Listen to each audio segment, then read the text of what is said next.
नमस्कार दोस्तों, मैं आपका अपना हिमांशु ठाकुर और आप देख रहे हैं आपका अपना चैनल यूटी न्यूज नेटवर्क। दोस्तों, दरअसल इस वक्त मेरी मौजूदगी है हमारे अपने शहर काशीपुर के प्रतिष्ठित मास्टर इंटरनेशनल स्कूल में। दरअसल आज मास्टर इंटरनेशनल स्कूल काशीपुर में यहीं के छात्र छात्राओं के द्वारा आयोजित साइंस एंड आर्ट एग्जीबिशन का आयोजन किया गया है। साइंस एंड आर्ट एग्जीबिशन लगी है, बहुत शानदार, जानदार और ज़बरदस्त प्रेजेंटेशंस बच्चों के द्वारा यहाँ पर दिखाई जा रही हैं, लगाई जा रही हैं। आइए आपको साइंस एंड आर्ट की जो एग्जीबिशन है, ये जो प्रदर्शनी है, इसमें लेकर के चलेंगे। यहाँ के जो मैनेजमेंट से जुड़े लोग होंगे उनसे बातचीत भी करेंगे और एग्जीबिशन में क्या कुछ खास है, क्या कुछ स्पेशल है, सब कुछ दिखाएंगे, उनके बारे में भी बताएंगे। तो आइए मास्टर इंटरनेशनल स्कूल के अंदर चलते हैं। यहाँ पर शुरुआत होती है इस एग्जीबिशन की इन छोटे छोटे नन्हे मुन्ने बच्चों के एक सुंदर स्वागत से। ये बच्चे जितने भी गेस्ट हैं उनका फूलों से स्वागत करते हैं और कर भी रहे हैं लगातार। और उसके बाद अभी हमारे साथ मौजूद हैं मास्टर इंटरनेशनल स्कूल के एमडी। आइए इनसे जानेंगे कि क्या कुछ आज का कार्यक्रम है। उसके बाद आपको सीधा भीतर लिए चलेंगे जहां मुख्य कार्यक्रम चल रहा है। सर, सबसे पहले बहुत स्वागत है, कैसे हैं? धन्यवाद आपका बहुत बहुत। मैं स्वस्थ हूँ यहाँ पर, और आपने यहाँ आकर बच्चों का हौसला अफजाई के लिए बहुत धन्यवाद के लिए पहले तो। और यहाँ पे 2 दिन की आर्ट एंड साइंस एग्जीबिशन लग रही है, जिसमें हम पूरे शहर को हमने इनवाइट किया है। यहाँ पे गणमान्य व्यक्ति भी सारे भी आज सुबह यहाँ पे अरविंद पांडे जी भी आए हैं यहाँ पे आज, और लोगों ने इस कार्यक्रम को बहुत सराहा और बहुत तारीफ़ की कि बच्चों ने, छोटे बच्चों ने बहुत मेहनत की है। यहाँ बच्चों ने अलग अलग तरह की पेंटिंग्स बनाई हैं अपने हाथ से। पिछले 2.5 महीने से बच्चे लगे हुए इस पेंटिंग बनाने के कार्यक्रम में, और ये सब पेंटिंग्स आज सेल पे हैं। और ये जो पेंटिंग बिकेंगी इसके पैसे बच्चों को आधे मिलेंगे यहाँ पर आज। और बच्चे, इससे पता लगेगा बच्चों को कि स्किल्स होने बहुत ज़रूरी हैं। तो हमारा यहाँ मोटिव सिर्फ पढ़ाना नहीं है, बच्चों को स्किलफुल बनाना भी है। तो साथियों, आपने सुना गौरव जी को, जो कि मास्टर इंटरनेशनल स्कूल काशीपुर के प्रिंसिपल हैं। और आइए अब सीधा आपको अंदर लिए चलता हूं जहां पर एग्जीबिशन चल रही है। अब मैं आपको सीधा सामने की ओर लिए चलूंगा जहां पर आर्ट्स एग्जीबिशन कंटिन्यू चल रही है और तमाम जो पेरेंट्स हैं, तमाम जो स्टूडेंट्स हैं, तमाम जो यहाँ स्कूल में आने वाले गेस्ट हैं, वो एग्जीबिशन को देख रहे हैं, काफ़ी कुछ समझ रहे हैं, काफ़ी कुछ सीख रहे हैं। और बच्चे जो यहाँ के स्कूली छात्र छात्रा हैं वही इस एग्जीबिशन को कम्प्लीटली मैनेज कर रहे हैं। एग्जीबिशन है सामने की ओर, आप देख पा रहे हैं, आर्ट्स एग्जीबिशन का ये सेक्टर है जहाँ पर तमाम तरीके की पेंटिंग्स हैं, तमाम तरीके की एक से बढ़कर एक हस्त निर्मित आकृतियां हैं जो कि यहाँ के बच्चों के द्वारा खुद की मेहनत से बनाई गई हैं, जिसका प्रत्यक्ष प्रमाण आप लोग सामने तस्वीरों में देख पा रहे हैं। तमाम छात्र छात्राओं की यदि मैं बात करूं या फिर उनके पेरेंट्स की बात करूं और तमाम अन्य स्कूलों से आए जो गेस्ट हैं उनकी मैं बात कर लूँ, तब सभी की यहाँ पर भीड़ है और ख़ास तौर पर सभी बड़ा आनंद ले रहे हैं इस आर्ट्स एंड साइंस एग्जीबिशन का। भविष्य में जो मास्टर इंटरनेशनल स्कूल की बिल्डिंग काशीपुर में बनने वाली है या जो कि प्रोजेक्टेड है, उसका इन्होंने यहाँ मॉडल बनाया हुआ है और ये भी बच्चों ने ही बनाया है। फिलहाल ये एग्जीबिशन आप लोगों को देख करके कैसा लग रहा है, इनकी मेहनत आपको कैसी लग रही है, ये आप कमेंट सेक्शन में लिखकर ज़रूर बता सकते हैं। फिलहाल सामने की ओर मैं आपको लिए चलूँगा जहाँ पर यहीं स्कूली जो छात्र हैं वो यहाँ आए हुए मेहमानों को अपनी प्रेजेंटेशन दे रहे हैं। कुछ गेस्ट हैं, उनसे भी हम बातचीत करेंगे कि आखिर वो क्या कहना चाहते हैं। जी भैया, क्या नाम है आपका? मेरा नाम शिखर अग्रवाल है जी। और मेरे बच्चे इसी स्कूल में पढ़ते हैं। तो मैंने आके देखा, मुझे अपने बचपन के स्कूल के दिन याद आ गए। एग्जीबिशन में जिस तरीके से बच्चों ने एक एक कॉन्सेप्ट को बारीकी से एक्सप्लेन किया है, काबिल तारीफ़ है। टीचर्स की मेहनत, बच्चों की मेहनत सब दिखाई दे रही है। इन पेंटिंग को देख के लगता नहीं है बच्चों ने बनाया है, सब प्रोफेशनल्स की लग रही है पेंटिंग देखने में। कुल मिला के मतलब अपने बचपन वाले वो स्कूल वाले दिन याद आ गए। बिल्कुल। लेकिन ये बताइए, अपने बचपन वाले दिनों में हम ऐसा कुछ किया करते थे? नहीं, हमारे स्कूल में ऐसा होता था, मगर इतने इस स्केल पे नहीं होता था हम लोगों के, है ना। हम लोगों के एक हॉल में हो गया बस, ठीक है, वहीं साइंस की है, वहीं पोर्शन बना दिया। अब मैं जिस स्कूल की बात कर रहा हूँ, मैं आपको जो बता रहा हूँ 2007 की बात बता रहा हूँ। अब टेक्नोलॉजी बढ़ गई, बच्चों ने इंटरेस्ट दिखाना शुरू कर दिया, बहुत कुछ नया होने लगा है। आर्टिफिशियल इंटेलिजेंस की जो पढ़ाई यहाँ स्कूल में होती है और कहीं नहीं होती ऑल ओवर उत्तराखंड, जैसे मुझे टीचर्स ने बताया, मैं अभी क्लास अटेंड करके आया हूँ।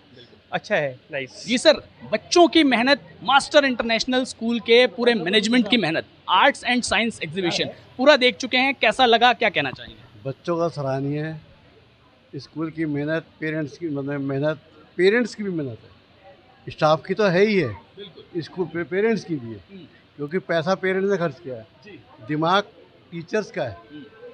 तो इसलिए बच्चों को ऐसा हमेशा करते रहना चाहिए इससे भविष्य में उनको और प्रमोट होने का मौका मिले। चलिए, बहुत धन्यवाद। तो साथियों, आपने अभिभावकों को भी सुना। अब आपको सीधा आर्ट्स एग्जीबिशन से घुमाते हुए मैं आगे की ओर लिए चलूंगा, जहां पर चल रही है साइंस एग्जीबिशन। से पहले जब हम एंटर करते हैं तो हमें देखने को मिलता है ये फोटोसिंथेसिस का एक छोटा सा प्रेजेंटेशन है, जो कि बच्चों ने ही बनाया है और बच्चे ही यहाँ पर रिप्रेजेंट कर रहे हैं। आइए बच्चों से ज़रा पूछें कि जो कुछ ये बता रहे हैं, जो कुछ ये पेरेंट्स को और गेस्ट को समझा रहे हैं, क्या वो हमें भी समझाएंगे? बेटा, क्या नाम है आपका?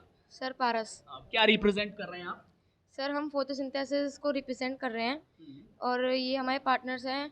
क्या रिप्रेजेंट कर रहे हैं? फोटोसिंथेसिस के बारे में क्या बताना चाहेंगे? हम इसमें photosynthesis is the process in which the plant makes the food with the help of carbon dioxide, CO2, sunlight and water.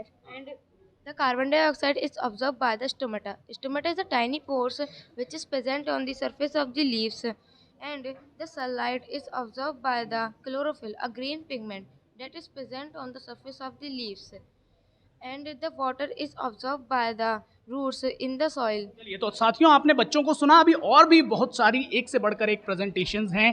यहाँ सामने की ओर आप देखेंगे तो आपको नजर आएगा state of matter food web. आइए इनसे जानते हैं कि क्या ये रिप्रेजेंट कर रहे हैं। बेटा, क्या नाम है आपका और क्या रिप्रेजेंट कर रहे हैं? सर मेरा नाम कवलीन गौर है और ये मेरी पार्टनर अलहमरा। हम फूड चेन और फूड वेब को एक्सप्लेन कर रहे हैं। Firstly, food chain. Food chain means जब कोई एक ऑर्गेनिज्म दूसरे ऑर्गेनिज्म को कंज्यूम करता है और जब उसको एनर्जी ट्रांसफ़र होती है तो उसे फूड चेन कहते हैं। Like we can take the example in a model, like the green plants are consumed by grasshopper. Grasshopper को फ्रॉग ईट करता है और frog snake is eaten by an owl. This whole process is called food chain. Now we are going to talk about food web which will be explained by her. Food web is the interconnection between many food chains, means जिसमें बहुत सारी chains मतलब अपना group interconnect करती हैं अपना एक various levels पे। उसको हम फूड वेब कहते हैं, जिसमें बहुत सारी फूड चेन्स अवेलेबल होती हैं। अब हम इसका भी एग्जांपल लेंगे। लाइक ग्रीन प्लांट्स को बहुत सारे एनिमल्स ईट करते हैं, like giraffe, zebra, rabbit and mouse.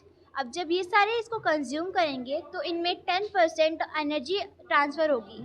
अब जब इन सब ने कंज्यूम किया तो लॉयन भी एक ऐसा एनिमल है जिसे फूड चाहिए सर्वाइवल के लिए, तो लॉयन अब इन सबको प्रेडेटिंग करेगा और फिर ईट करेगा। एंड जब लॉयन डाई हो जाएगा तो उसका जो ऑर्गेनिक मैटर होगा वो डिकम्पोजर्स द्वारा उसको सॉइल में मिक्स किया जाएगा। आगे की ओर आप देखेंगे तो और भी काफ़ी सारी प्रेजेंटेशंस हैं बच्चों की। यहाँ आप देख रहे हैं क्रॉस पॉलिनेशन के बारे में बच्चों ने बताया है, दिखाया भी है। हाइड्रो इलेक्ट्रिक पावर प्लांट यहाँ पर बच्चों के द्वारा बनाया गया है और वो इसको रिप्रेजेंट भी कर रहे हैं। सामने की ओर आप देखेंगे न्यूरॉन की एक रिप्रेजेंटेशन है, बहुत ही प्यारी रिप्रेजेंटेशन है, जो बच्चे अभी यहाँ आए हुए गेस्ट्स को समझा रहे हैं, बता रहे हैं। डाइजेस्टिव सिस्टम को रिप्रेजेंट कर रहे हैं, क्या बता सकते हैं? Sir, when we eat the food by the mouth into a part called buccal cavity. In buccal cavity, first teach you the food properly and mix saliva. Then the food comes to liquid form. They pass to the esophagus to the stomach.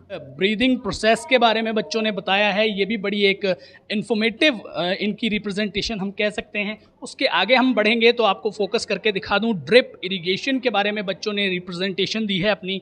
उसके आगे हम बढ़ेंगे तो global warming model यहाँ पर बनाया हुआ है, जिसे देखकर आप आसानी से समझ सकते हैं कि क्या रिप्रेजेंटेशन दी जा रही है। सामने अगर आप देखेंगे तो ह्यूमन ब्रेन की एक छोटी सी रिप्रेजेंटेशन है। आइए ह्यूमन ब्रेन के बारे में ज़रा बच्चों से पूछें कि आखिर ये क्या बताना चाहते हैं। बेटा, क्या बता सकते हैं? They are the parts of a brain, and brain has 4 parts: parietal, occipital, temporal and frontal. और जो बड़े लोग होते हैं उनका जो ब्रेन होता है वो 1 किलो का होता है या फिर 1.5 kg का होता है। Occipital lobe. It helps us in vision, visual processing and color identification. For example, you can see this is the color green, so you can identify the color. यहाँ एग्जीबिशन का सबसे लास्ट पॉइंट है जहाँ हम पहुँचे हैं। यहाँ जो रिप्रेजेंट कर रहे हैं बच्चे वो कुछ खास है, कुछ अलग है। बेटा, क्या आपका ये मॉडल है, क्या रिप्रेजेंट कर रहे हैं, क्या बता सकते हैं? Sir, this is our project ADI, Asteroid Defense Initiative. Sir, in this project, we will explore the potential threat from the asteroid and the meteoroid, and we will also discuss various methods that scientists propose us to protect our planet from such impacts. Now, one major objective of our ADI is to develop and implement a system which will either detect or destroy the incoming asteroid. Or now one major component of our ADI is missile defense mechanism. In scenarios where traditional methods are not sufficient, then we can implement our missile defense mechanism as a last resort, and this will include launching interceptor missile.